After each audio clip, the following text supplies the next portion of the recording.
Judith, we've known each other for many years, and I'm a big fan of your music. Tell us something about the general influences on your writing. Well, I'm a great reader, and so I tend to be going along a stream of thought with my reading, and sometimes the pieces tend to reflect that. Sometimes I come back to ideas again. I'm very influenced by visual things, by visual arts, and really just kind of also, it's about following through streams of thought sometimes, that from one piece to another. I mean, from my knowledge of the way you work, you do a lot of research before you start writing a piece. I mean, tell us about that. What's that process? It always seems quite good fun, really, doing the research. Well, it's definitely the best bit of writing the piece, Yeah. is doing the research. Yes, I do a lot of reading, and I often put together almost like a little set, like a little theatrical set of pictures and things like that before I start. Of course, sometimes you're working with a text, so often the ideas will come from that, and I'll find photographs and artwork, and sometimes even do artwork myself to reflect what I'm doing, and then I have that in front of me when I'm writing. Yeah, the research bit is good, and I do believe that the more I can do beforehand in that way, the quicker I tend to write the piece. It tends to flow a lot more quickly then. So, tell us about the research for Ziggurat. 9th of July, we're getting some of our Music for Youth young musicians to perform this piece. Just a few.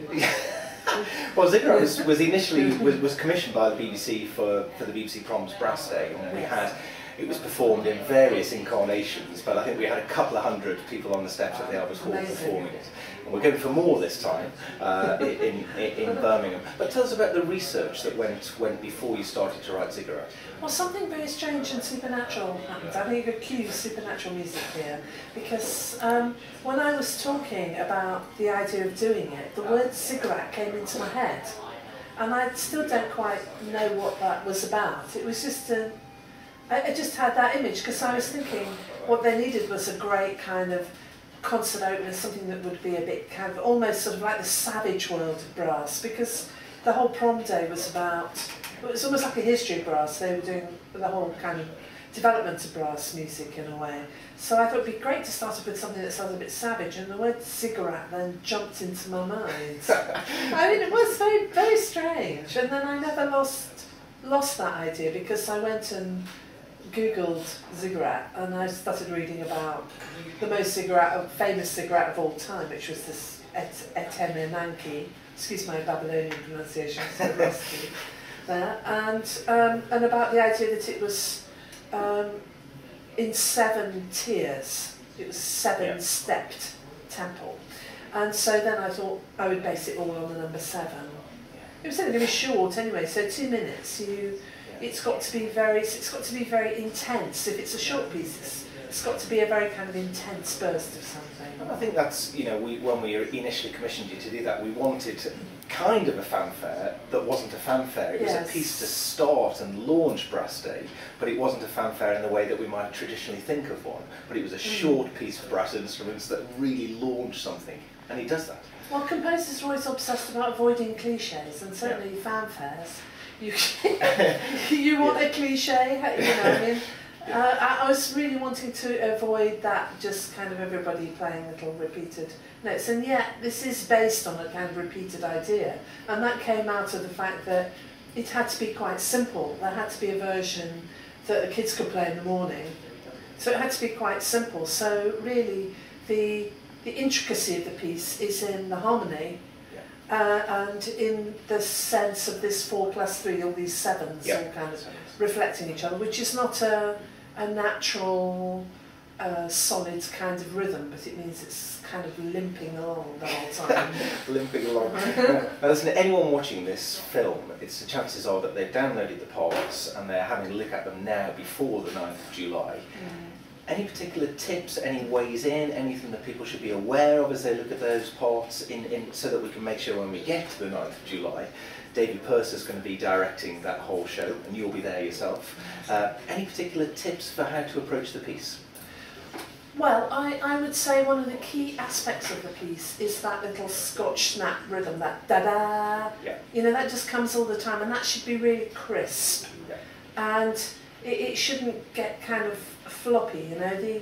It pushes the whole thing along, that little snappy rhythm. And also the lower instruments have this, occasionally I put the word snarl ad lib. And do you know, I was really kind of thinking of those pictures of those sort of ancient brass players wearing their kind of leopard skins or zebra skins or whatever they wore, with these huge brass instruments, or maybe leading an army or something like that, making a rather savage sound.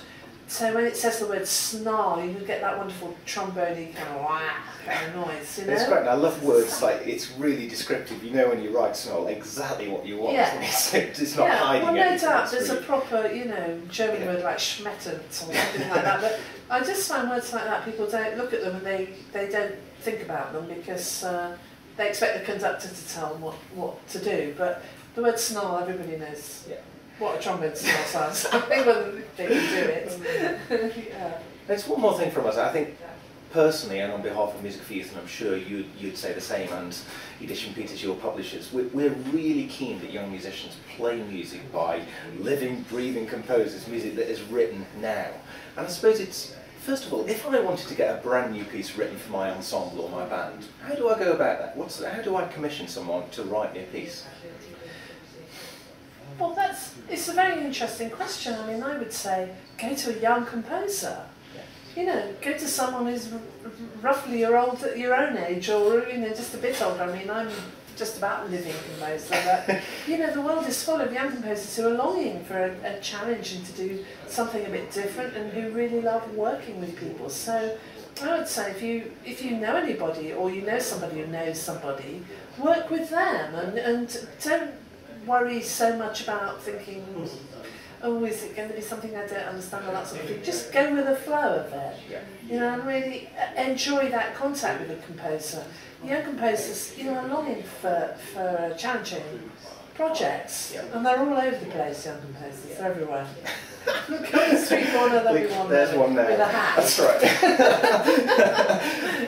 Hey, thanks, Judith. I mean, we're really looking forward to doing this performance at Ziggurat. It will be a unique monumental performance. Symphony of a Thousand.